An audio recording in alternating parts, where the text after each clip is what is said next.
एक बेहतर पर्सनालिटी कैसे बनाएं, वो भी एक बहुत ही सरल और प्राचीन तरीके से। चलिए आज इसी दिलचस्प सवाल की गहराई में उतरते हैं। जरा एक पल के लिए सोचिए, क्या हो अगर हम चाहें तो जानबूझकर अपना ही एक बेहतर, एक ज्यादा शांत और ज्यादा फोकस्ड वर्जन तैयार कर सकें। ये एक ऐसा ख्याल है जो हम में से कई लोगों के मन में आता है। आज हम इसी की पड़ताल करने वाले हैं। तो चलिए शुरुआत करते हैं पहले हिस्से से, अपने सबसे अच्छे स्वरूप को गढ़ना। पर इसे सुधारने से पहले ये समझना जरूरी है कि आखिर ये चीज है क्या।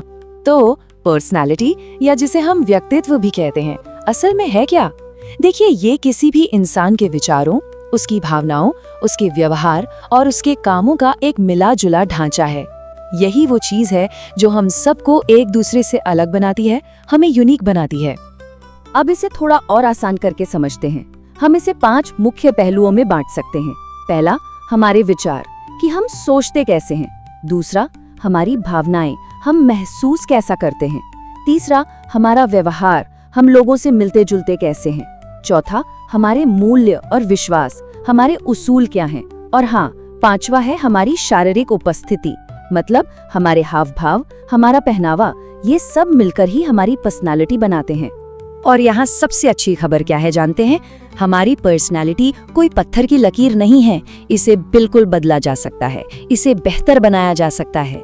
ये एक सफर है, कोई आखिरी मंजिल नहीं। तो सवाल ये उठता है कि कैसे?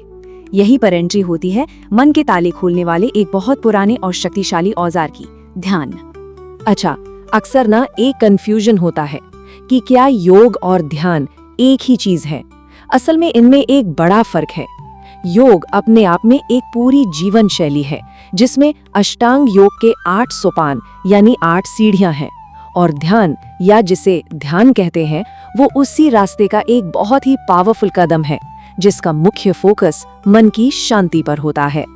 इस अभ्यास की जड़ें तो प्राचीन भारत में हैं, लेकिन आज इसकी अहमियत पूरी दुनिया मान रही है। देखिए ना, पहले यूनाइटेड नेशंस ने 21 जून को अंतर्राष्ट्रीय योग दिवस घोषित किया और फिर उसी परंपरा को आगे बढ़ाते हुए 21 दिसंबर को अंतर्राष्ट्रीय ध्यान दिवस की भी मान्यता दी। ये दिखाता है कि इसका महत्व आज ग्लोबल हो चुका है। लेकिन ये सिर्फ कोई पुरानी परंपरा या ज्ञान की बात नहीं है।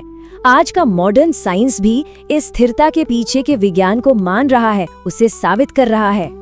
और ये सच में बहुत दिलचस्प है कि ध्यान हमारे दिमाग को फिजिकली बदल सकता है। ये दिमाग में ग्रे मैटर को बढ़ाता है। ये वो हिस्सा है जो सीखने और याददाश्त से जुड़ा है। ये दिमाग को और लचीला बनाता है, मतलब नई चीजें सीखने की क्षमता बढ़ जाती है। और हमारा मन जो बेवजह इधर उधर भटकता रहता है, उसे भी कम करता है। इतना ही नहीं, ये स्ट्रेस हार्मोन कॉर्टिसोल को घटाता है और हैप्पी केमिकल्स जैसे सेरोटोनिन और डोपामाइन को बढ़ाता है। और आपको क्या लगता है इसमें सालों लग जाते होंगे? नहीं, हार्वर्ड के रिसर्चर्स ने पाया कि सिर्फ 8 हफ्तों के अभ्यास से ही दिमाग के उन हिस्सों में साफ साफ बदलाव देखे गए जो याददाश्त और भावनाओं को कंट्रोल करते हैं। सोचिए, सिर्फ 8 हफ्ते। और बात सिर्फ चुपचाप बैठकर ध्यान करने तक ही सीमित नहीं है। नई रिसर्च ये भी बताती है कि मंत्रों का जाप भी बहुत असरदार हो सकता है। अलग अलग तरह के जाप डर को कंट्रोल करने में, याददाश्त बढ़ाने में, और कमाल की बात तो ये है कि दिमाग में ध्यान और आराम दोनों नेटवर्क्स को एक साथ एक्टिव करने में मदद करते हैं। तो अब तक ये सब सुनने में बहुत बढ़िया लग रहा है ना? लेकिन यहीं पर एक आम उलझन सामने आती है। ध्यान की ये विशाल भूल भुलैया। प्रेम योग, बुद्धि योग, ध्यान योग, माइंडफुलनेस, त्राटक ध्यान, इतने सारे नाम हैं, इतने सारे अलग अलग तरीके। आखिर कोई इंसान शुरुआत करे भी तो कहाँ से करे? तो क्या कोई ऐसा ध्यान का तरीका है जो एकदम सरल हो, प्रैक्टिकल हो और आज की इस भागदौड़ वाली जिंदगी में आसानी से फिट हो जाए? और इसका जवाब है हाँ, बिल्कुल है। और वो सरल रास्ता है राजयोग, खासतौर पे सहज राजयोग। देखिए, सहज राजयोग जैसे मॉडर्न जिंदगी के लिए ही बना है। ये इतना आसान है कि इसे कोई भी कर सकता है। इसे कभी भी कहीं भी किया जा सकता है, घर पर, ऑफिस में, सफर करते हुए। ये आपके काम में रुकावट नहीं बनता, बल्कि उसे और बेहतर बनाने में मदद करता है। और सबसे खूबसूरत बात क्या है? ये किन्हीं कठोर नियमों पर नहीं, बल्कि प्रेम के एक सहज अनुभव पर आधारित है। इसका जो मूल सिद्धांत है वो बहुत ही गहरा और साथ ही बहुत सरल है। स्वयं को आत्मा समझकर परमात्मा को याद करना। मतलब ये अभ्यास इस बात पर फोकस करता है कि हम खुद को ये शरीर न समझकर एक चेतन आत्मा समझें और फिर उस सर्वोच्च चेतना से जुड़ें। इसको ऐसे समझिए कि आत्मा प्रकाश की एक छोटी सी बिंदु है और परमात्मा प्रकाश का एक महासागर है। और जब ये बिंदु उस सागर से जुड़ता है तो शांति, प्रेम और शक्ति जैसे गुण खुद ब खुद आत्मा में बहने लगते हैं। और इसे राजयोग क्यों कहते हैं? क्योंकि ये हमें अपने ही मन, अपनी ही इंद्रियों और यहाँ तक कि अपनी किस्मत का राजा या मालिक बनाता है। ये हमें ताकत देता है कि हम बाहरी हालात पर सिर्फ रिएक्ट न करें बल्कि अपने अंदर से खुद पर शासन करें। तो इस सारी बातचीत का निचोड़ क्या है?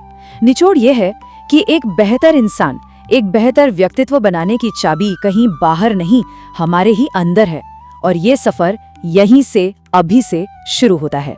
तो याद रखने वाली बात ये है, असली व्यक्तित्व का विकास किसी मुश्किल तकनीक से नहीं होता, बल्कि अपने अंदर के शांत स्वरूप से एक सरल और लगातार जुड़ाव बनाए रखने से होता है। रास्ता तो वाकई में बहुत सरल है। असली सवाल तो ये है कि क्या हम इस पर चलने के लिए तैयार हैं?